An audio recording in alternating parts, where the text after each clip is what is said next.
This is Miami All Access. Coach, obviously a very tough week. 2 tough losses, 2 points, 1 point on Saturday. Just kind of give us your thoughts and recap a little bit. Well, I mean, certainly disappointing, I think, from the perspective of being right there and competing. And, you know, you look back at Saturday night's game, and, I mean, we did a lot of things to be where you want to be on the road. I would say the same thing about the Toledo game. And so we put together, in my perspective, 2 back-to-back road games where, you know, last 4 or 5 minutes coming down the stretch, you're ready to play, and it's a game. And in fact, you know, you look back at that game, last 2 minutes of those games, we're up. So, but you know, there's another step to it, and learning how to close out games. You know, same thing with Northern Illinois. As you get down the stretch, each possession becomes more crucial, and you have to not only make good plays, but in many instances you have to make the right play. And so, you know, that's one of the, I guess, learning channels that we're going through now. How do you do that with the guys? I mean, because you go back over the last 3 losses, 8 points is the difference between you and a 5-game winning streak right now. So how do you improve that with the guys to finish down the stretch? Well, I think let me say this. My concern is that we don't get so close and keep getting to this point and not having had the success that we, you know, just lay an egg. In that you got to keep knocking on the door, banging on it. You know, they talk about banging on the rock, banging on the rock. That's what we've got to keep doing. And I think, you know, for this group and getting them to continue that is, one, you take a look at the tape, and obviously you learn from the tape, but you continue to stress the difference between winning is little things.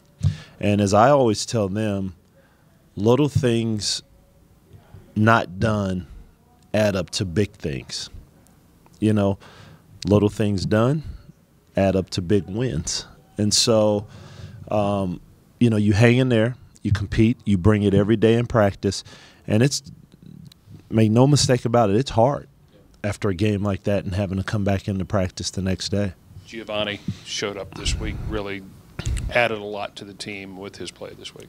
Well, yeah, I mean, I think, you know, from an offensive standpoint, you know, he's popped his head back up, as we like to say, and certainly there at Kent in the first half really made a lot of nice plays for us, you know, and kept us where we wanted to be.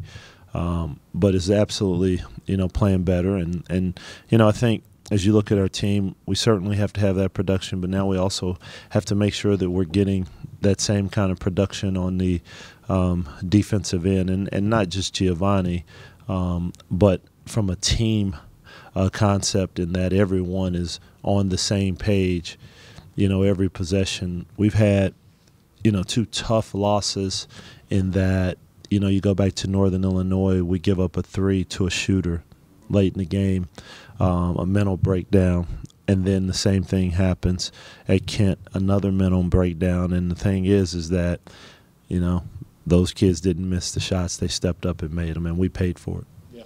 A big week this week. We'll talk about the Saturday game in a second, but Eastern Michigan, Tuesday night at Ypsilanti, a team that you beat. You had to come from, 13, 14 behind to beat them here, and a team that's really struggled. I mean, a couple of wins in the conference. Lee had 33 against Ohio, and they still lose in Athens. But a very talented team, and again, will be a tough game. Well, and no doubt about that. I mean, let's face it, the zone is it's hard to deal with. And it can make you look bad, quite frankly.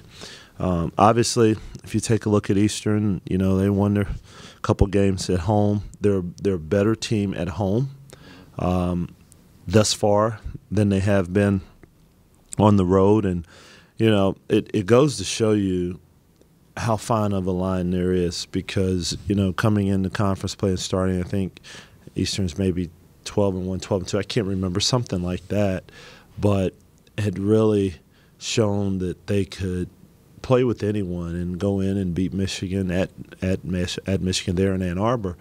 But you can go out and you can get on the road and lose a couple of tough ones. And now it's not just that you're losing. You're trying to make sure that the morale of your group is okay. And then the league doesn't do you any favors this year.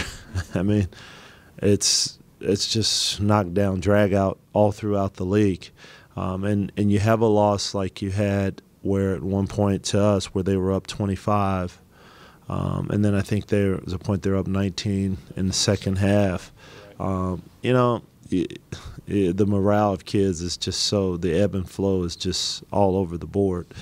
And so, I think in many ways they've sort of just tried to fight from behind, and, they've had some tough ones, and then they've had a couple where got beat, maybe a little bit handily, but, he does a terrific job with that group, and it's a tough thing. I mean, we're dealing with it too, and that, sure. You're fighting for your life. Saturday, Ohio University comes in, part of a doubleheader, and obviously Charlie's jersey is going to be retired. It's an important day for the school and remembering Coach Coles. Well, I mean, Coach Coles. I mean, you bring up his name, and there's a lot of success that goes along with that, and certainly nice to see. His name will be hanging in the rafters. We've got Coach Hedrick up there, and so that's pretty neat for someone like myself to see those two, and kind of special in that I got to know. I've obviously gotten to know Coach Hedrick really well because he comes to practice, but got to know Coach Coles